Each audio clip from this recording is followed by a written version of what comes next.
Hi everyone, I'm super excited to be interviewing my friend and Tony Robbins crew peer, Sebastian Malinowski. Sebastian has been in real estate since 2002 and based in Canada. He recently spoke at the NAR Conference and Expo in San Francisco about the importance of video marketing in real estate. His unique marketing strategies allowed him to triple his real estate business within 9 months, then go on to build an award-winning team. Sebastian is a realtor, speaker, author, entrepreneur, real estate investor, real estate marketer, and a business coach in the real estate community. He helps real estate agents build their local influence so they can attract business without old school prospecting. Welcome, Sebastian. Thank you so Thank you so much. much for having me. And that was quite the intro. Wow. I feel special and important all of a sudden. Thank you so much for allowing me to interview you. Today's webinar is about the big elephant in the room, the coronavirus, and how it's Yep. the real estate market. I met Sebastian years ago and have always had deep respect for his character. As an entrepreneur, his passion to serve at the many Tony Robbins events we did together, and have also followed him on Facebook for years, and his work ethic is incredible. And also able to create an incredible life with his family. I had asked Sebastian if I can interview him because I know that he is well versed in what is happening in the real estate market and having the wisdom learned from attending many personal development seminars like Tony Robbins. And also being a leader in his market, I knew he would have a great deal to share to so many of us real estate agents. With the current coronavirus pandemic, I wanted to get his perspective and strategy in thriving in this current market situation and plans after we return to normalcy. So, Sebastian, before we dive into today's topic, tell me a little bit about yourself. Okay, so I got into real estate early 2000s. I think it was 2002. And I want to share the story with you because I think it's very parallel to what's happening right now with the coronavirus. So from 2002 to approximately 2009, I did what I was told by my peers, my mentors, eventually my real estate coach that I hired, and that is old school prospecting.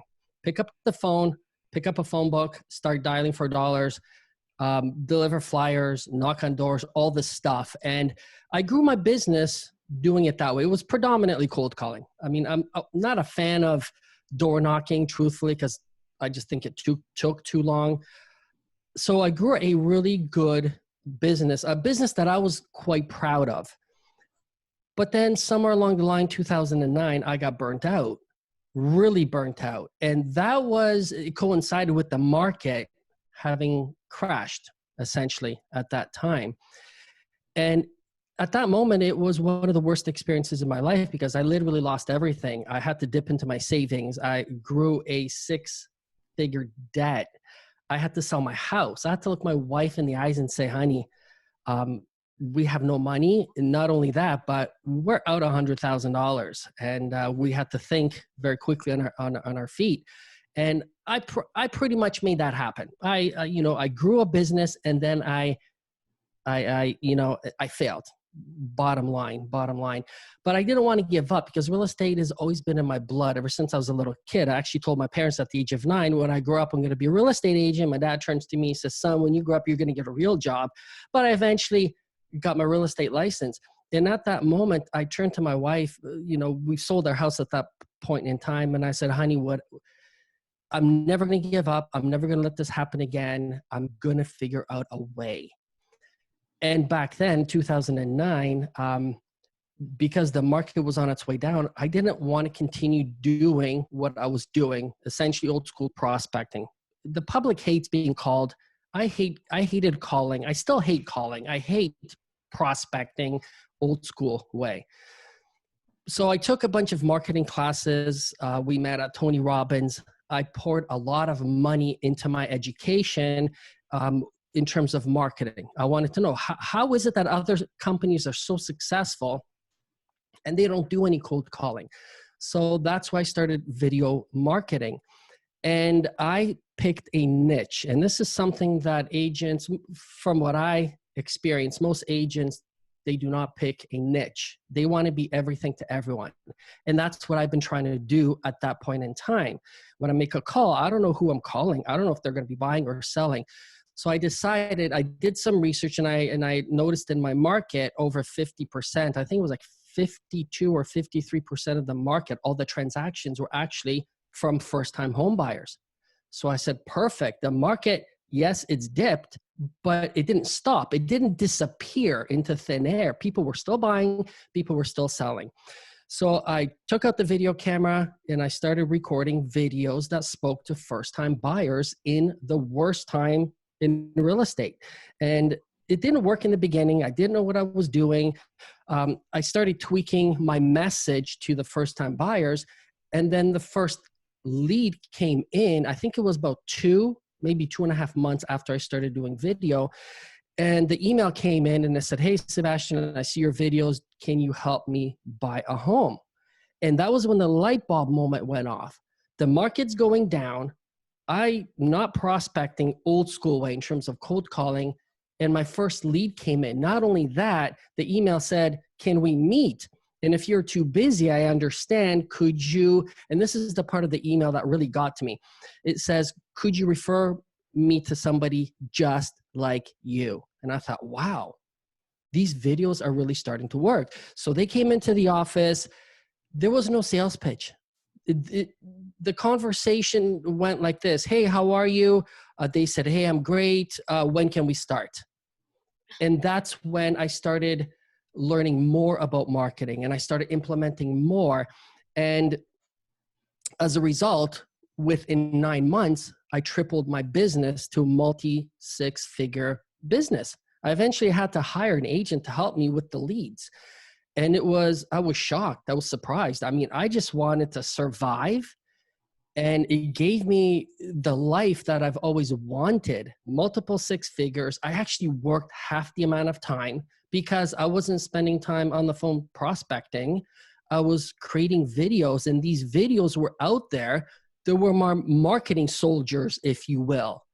And while the other agents were leaving the business, I was thriving. And I actually felt a little bit guilty walking to the office because I would go on my phone and I would just look at all the leads that were coming in. And I remember I was sitting there one time and the agent says, what are you doing? And I said, oh, I'm just looking at the leads, the people that want to buy a home. And he says, what do you mean leads? And I said, well, yeah, they're online leads. Aren't you doing that? And here's what I thought.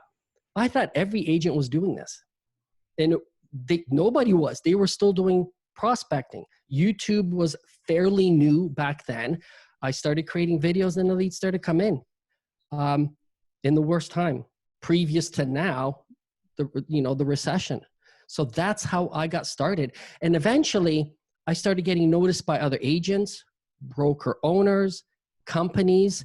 I went on to coach agents, and that's what I'm doing now. And I found myself consulting one of the biggest national real estate brands out there. I was one of their consultants. They wanted to know, how do we help our agents? And at that point in time, I realized nobody's doing this. Why is nobody doing this?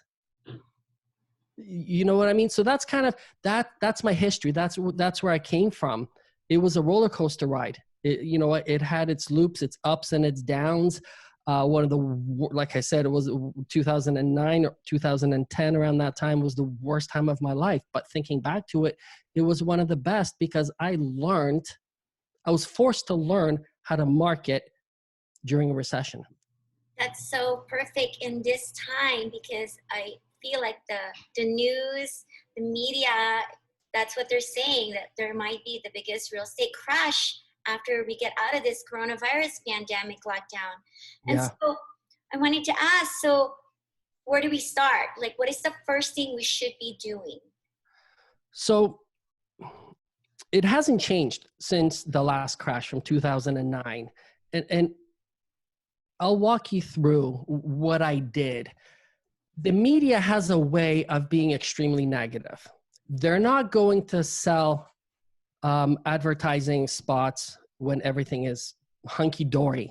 right? So you only hear the negative in the news because nobody listens to the positive. And in 2009, with all this negative news that was coming out, it seemed like the entire world was coming to an end. The reality was quite the opposite. It was certain pockets of the world that, yes, were unfortunately were, in a real crisis. And I'm not denying that. But I started looking into the numbers. And that was where I started. I wanted to know, is it really as bad as what the media says it is? And that's when I started doing research. And that's when I decided to go after first-time buyers, because nobody, even the agents, weren't doing research. The conversations around the office were, did you see the markets crashing? Oh no, what are we going to do? And it was like the sheep following the sheep, if you will. That's the only way I can explain it. I didn't want to be part of that herd of negative thinking. So the first thing I did was I distanced myself from any negative news, because I wanted to come to my own conclusions. I started running statistics in my local board, and I thought, man, it's not as bad as people say it is. First-time buyers were entering the market, and all I did was I looked for the opportunities. There are opportunities everywhere. You just have to recognize it. When it seems like the world is crumbling down, the question should be, where are the opportunities? So you have to clear your head of everything out there, shield yourself, because we have a certain amount of energy. And if we pour that energy into negativity, it's going to consume your mind. And when your mind is consumed with negativity of what's going to happen, you freeze. And when you freeze, you don't get any work done. And the work that you do produce, however you choose to do prospecting, is going to come across extremely desperate. So the first thing you should do is separate yourself from the negativity. Do your own homework with your own statistics in your real estate board. That's all I did. I logged on and I looked at the numbers, because if you don't know where you are, you can't draw a map to where you want to be. Exactly. I totally agree with that. So actually before we got on, I looked at our local MLS update and the sales, and actually we're doing really great. Like, despite what the news is saying, from my Facebook Live on the stats from April 2nd, our closed sales went up 3,613 from 3,487. So business is going on. Absolutely, yes. Listings, and the only thing is the absorption rate maybe went from 2.4 to 2.5, but still, it's still in the 2-month range, a little bit more than the 2-month range, but not by much. When the news media is like creating this terrible picture of like the world it's bad. For sure. I mean, you just before this webinar, you sent me a link to an article. When I opened it, I couldn't believe it. The headline from CNN is, a 1.3 trillion U.S. housing market crash is imminent and inevitable. That sounds like literally the world is coming to an end. Yeah, but it's someone's perspective. That's right. It's someone's perspective. Now, is the market going down? Possibly. Is it going to hurt a lot of agents? Possibly. Is it going to hurt homeowners? Possibly. I'm not saying close your eyes and pretend nothing's happening, because things are happening. You just have to learn how to read between the lines, look for the opportunities, and look for the problems. People don't buy or sell because they have nothing better to do that day. And that is one of the biggest lessons that I've learned in terms of marketing. If you solve people's problems, you will make money. And when the market was crashing and it was going down, well, I call it crashing locally. I mean, I never look at anything as crashing. I just look for the opportunities. Let other agents call it crashing because you need a clear mind. So I just look for the opportunities in my market. And I changed all my marketing to send a clear message to first-time buyers. Here's how you can take advantage of this market. And I started attracting people while everybody else was running around going, oh no, the market's crashing. I was growing my business, and it's possible. Yes, anything is possible. So what about the time your mindset was when you lost everything and you had to tell your wife, we are 100 grand in debt? The mindset and how you adapted to your situation Yeah. and accepting the reality and in taking the action. Can you share that? Yeah, absolutely. I'm not a person that cries. I've cried maybe twice in my life. Once when I was a little kid, my grandma passed away. The second time was when I looked at my wife in the eye and I said, I'm sorry that I did this to the family, because I totally felt responsible. And here I am preaching, have a clear mindset. And at that point in time, I was in the dumps. I didn't know how I was going to do it. And it went back to the training that I had, because I was actually, if anyone watching this, if you know Dale Carnegie is a course that you take. And I took the course some years back in my early 20s. And I got to the point where I was actually a Dale Carnegie instructor. And I remember combing through Dale Carnegie's material. And it's not the book, How to Win Friends and Influence People. It's How to Stop Worrying and Start Living. In there, one of the principles was, ask yourself, what's the worst that can happen? Like, legitimately think about it. What's the worst that can happen? And is that really so bad? So at that point in time, the worst that could possibly happen was I lose my house. And then I got thinking, okay, so I lost my house. Maybe I created something bigger in my mind that shouldn't be there. I filled my mind with negativity because, oh no, we're losing our house. I've got 7-figure debt. But I prepared myself. Okay, that's the worst thing that can happen. I sell my house, I pay off my debt, and then very quickly your mind starts going, well, if that's the worst, I can only go up from there. What's the best that can happen? Well, I pay off all my debt because now I'm sitting on a pile of cash. I moved into a rental, and then and that's what really cleared my mind, because I thought, that's not so bad. Could it get worse? No, I don't think so, unless somebody literally shot me in the head with a gun. That's really the worst that can happen. But I went through the worst, and it wasn't that bad. Does that make sense? Like, Yeah. I painted myself a worst case scenario, and I started asking myself, is that really that bad? Like, should I lose sleep over it? And yes, most people would say, geez, if I lost my house, I would lose sleep over it. But genuinely ask yourself, okay, what if I lost my house? Is that like, I still have my health? I still had my family that loved me and supported me? That's really what matters in life, not the material things. And at that point in time, it just allowed me to think positively. Yeah, to break through your greatest fear and face it and Yeah. okay, this is what I'm gonna do. And so you pivoted and you adapted. Yeah. So Yes. how do you say you are able to adapt to the environment? Like, yes, minimizing your intake of the news, but it's still happening, and the buyers and the sellers are looking at the news, and they're not wanting to move or make any decision at the moment because everything is Yeah. certain. And any advice to the agents? Yes. The thing is, it goes back to marketing and niching down. You can't be everything to everyone. And when you try, you get lost. You really do. You have no concise message to anybody. So yes, I blocked all the noise out, but then I looked for where's the problem in the market.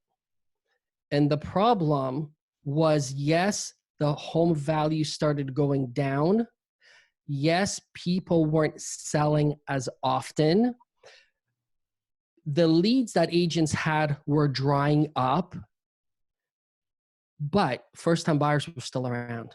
And I recognized that aspect of it. So I started sending messaging out to first-time buyers to attract them.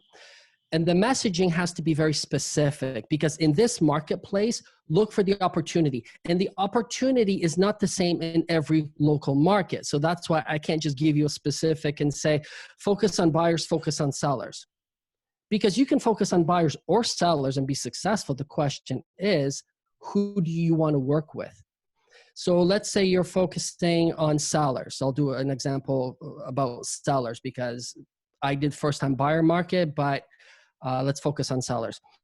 So what problems are sellers having? Well, if sellers have to sell, their home will be on the market. If they don't have to sell, chances are they're not going to put their home on the market because they want to wait this thing out. And I don't blame them. The leads are drying up. At least it appears that way. So if you want to get your piece of the pie from the market, you have to create messaging that solves a problem. So the problem right now could be I'm losing money in the sale of my home. That's a problem. What's another problem? Well, it's going to take 2 or 3 months to sell my home. That could be a problem. The problem isn't what we think it is as agents. The problem has to come from the seller. And once you know what the problem is, you just create messaging to solve the problem. When you create messaging and you put it out there on Facebook, I keep talking about create messaging, but they have to see the message. And the best place right now is on Facebook. So if you create a message that speaks to the sellers that are currently on the market and they're not selling, do you think they're going to pay attention to it? Absolutely. Or somebody that has to sell, right? Because if they have an agent and they're listed, obviously they're not going to become your clients unless the listing expires. So you have to position yourself as a problem solver, not as a real estate agent. And your marketing can't be salesy, if that makes sense. So the one advice I can give you right now in terms of what you can do, because I understand this is a question that I get. What can I do right now to make sure I don't fail? I don't need to go out there and make a ton of money. I just need to pay my bills until this epidemic blows over and I can continue growing my business. So create marketing. Because so let me go back a little bit. If somebody has to sell, they will sell. If not, they won't. But what is everybody interested in? What's the biggest question from the public? What's happening with the market? And how does that affect me? So you have to position yourself as the expert, as the local real estate influencer. Biggest thing you can do right now to impact your business is to start creating videos that answers those questions, because people are curious. So they either go to CNN and read headlines like I just read to you, 1.3 trillion, dollars US housing market crash. Okay. They can read that, or they can watch your video on Facebook or YouTube. So create videos at least once a week that talks about here's what's happening right now, because people want to know what's happening in the trenches in their local market, not from CNN. CNN's going to take a horrible black paint and just screw everything up. Be the agent that's going to shine the light instead, so people actually know the facts. Thank you. That's amazing. And because if you're going to go looking for negative, you're going to find the negative. You will. Right? So you will find, the human brain's got this thing where you will find what you're looking for. Even if it's not there, you will find it. You will create it. The reticular, RTF activator. Yeah. Exactly. So it's like if you see a cup, are you going to look at the full side or the empty side? Yeah. So there's always an opportunity. There's always a takeaway, a good or positive. It's up to you. And so in going through what you went through in 2009, the mindset shift and adapting, what helped you the most? The defining moment that helped you the most, other than good question. Identifying what is the worst thing that can happen? What about asking better questions, right? Yes. So your question, sorry. Give me your specific question again, because I know Yeah. I'm lost a little bit in exactly what you want. You want to know what questions to ask, or you mentioned a defining moment. What was my Yeah, the defining moment in defining? 2009 when you made a decision, okay, I'm going to choose to think positive. I'm going to choose to adapt to what's happening and not run away and not freeze and stay in confusion, but to create certainty and to take the action based on that. So my question is, Okay. what was that defining moment when you made that shift? The one that comes to mind immediately was the email that I have received from the very first online lead that I got that turned into an actual client. That was the defining moment, because at that point in time, agents weren't doing what I was doing. I had a gut feeling that it was going to work because it worked outside of the real estate industry. Mm. And if marketing works outside of the real estate industry, I can't think of a reason why it wouldn't work in the real estate industry. And the biggest block that I see from agents is they say, yeah, that's fine. That works with other companies, that works in other industries. That will never work in real estate. And that's why most agents will not niche down, because they think, well, if I niche down, I'm going to lose business. People won't pay attention to me. I'm going to be rejected by, let's say, if I'm focusing on first-time buyers, sellers won't call me. And yes, all that's true, but that's not necessarily true, if that makes sense. Yes, it's true, but it's not. It actually expands your business. It helps your business. It doesn't shrink it. It helps it grow. Because I was afraid to get into niche marketing, but I had no choice. I mean, I can only go up from where I was. So I thought, I don't want to do what I was always doing, cold prospecting, picking up the phone, things that my real estate coach told me to do, the biggest waste of $10,000 ever. I fired my real estate coach and I did it my way. And my aha moment came in a matter of, it led up to the email. But I got my aha moment when I was the first half of my aha moment, I guess you could say. I was standing in line at Starbucks with my wife and I said, I have to do something different. I'm going to create videos and I'm going to talk to the community, not as a salesperson, but as somebody that can help the community if somebody's thinking about buying or selling. But of course, I was focusing on first-time buyers. So I created a lot of videos about, if you're a buyer, here are the good neighborhoods to buy, the bad neighborhoods to buy. And I would just start throwing out a lot of information based on a gut feeling, not because a real estate coach taught me this is what I needed to do, because nobody was doing it. And my wife says, you know what, that actually doesn't sound bad. No one's doing it. And I said, I could be like the online mayor. And she says, well, don't we already have a mayor? And I said, yeah, I don't want to be like the mayor. I want to be the online mayor. That's where the term digital mayor came from.